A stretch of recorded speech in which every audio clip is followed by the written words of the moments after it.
Admiral Bradley admitted that there's no way that this ship was ever going to be navigable again. It was drifting with the current and was going to go wherever the current took it. So even within that, but go back to that original premise, and this is what I want people to understand. People get coming up and say, well, why do we have more sympathy for the drug dealers than for the people being killed by their drugs? We don't, okay? We do not. The drug problem is a major problem in the United States of America. But what you are asking us to do about it is to give the President of the United States the authority to execute the death penalty for anybody that he deems a drug dealer. He's judge, jury, and executioner. No due process, no probable cause. He simply decides. Because if these two people hanging out on a shipwrecked boat are capable of returning the fight, then anyone affiliated with any of these drug dealers is apparently fair game if the president determines that they are. That's a power we shouldn't want to give the president, to execute people without any process, without any information.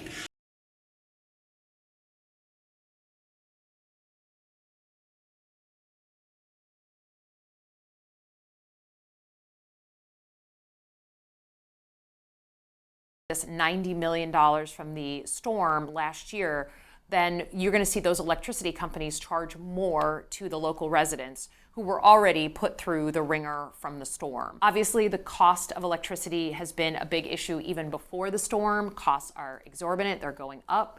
I think it is just an important thing to put on people's radar. I will say so if Michigan doesn't get reimbursed for this $90 million from the storm last year, then you're going to see those electricity companies charge more to the local residents who were already put through the ringer from the storm. Obviously, on that opinion, the entire Supreme Court has now weighed in. 3 judges dissenting, but the court ruling that the 25-25 lines should be the lines that we would go forward with in the upcoming election.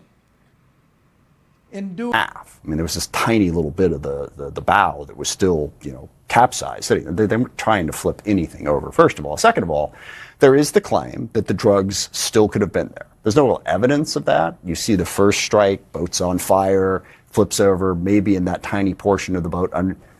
But that's speculation, and it certainly wasn't clear from the video. In a remarkable act of bravery, Sergeant Dollinger and his team successfully rescued a wounded woman from the window of her apartment and brought her to safety with medical professionals, all while the alleged assailant continued to fire shots from inside the apartment building. In the early hours of October 9th, Sergeant Cody Dollinger, Officer Adam Kuhnum, Officer Michael Fultz, and firefighter paramedic Eli Balsler of the North Canton Police and Fire Departments responded to reports of gunfire and injuries at a local apartment complex. We have more than enough money to do this, and I think the American people should be wise to this. We have more than enough money, but here, even from a practical sense, and I know. Look, this is a beautiful, beautiful rural county. Beautiful. It's got mountains, beautiful streams. People fish in these streams. They swim in these streams. Carter's Lake is gorgeous. This is pristine, beautiful land. And this is not a partisan matter. This is a matter of national security. It is a matter of our standing. It is a matter of protecting our troops. And this is not a partisan matter. This is a matter of national security. It is a matter of our standing. It is a matter of protecting our troops. I think the American people understand what they're feeling, and that every time he says that cost of living, affordability, however he wants to put it, is a hoax, it is not what their lived experience is telling them.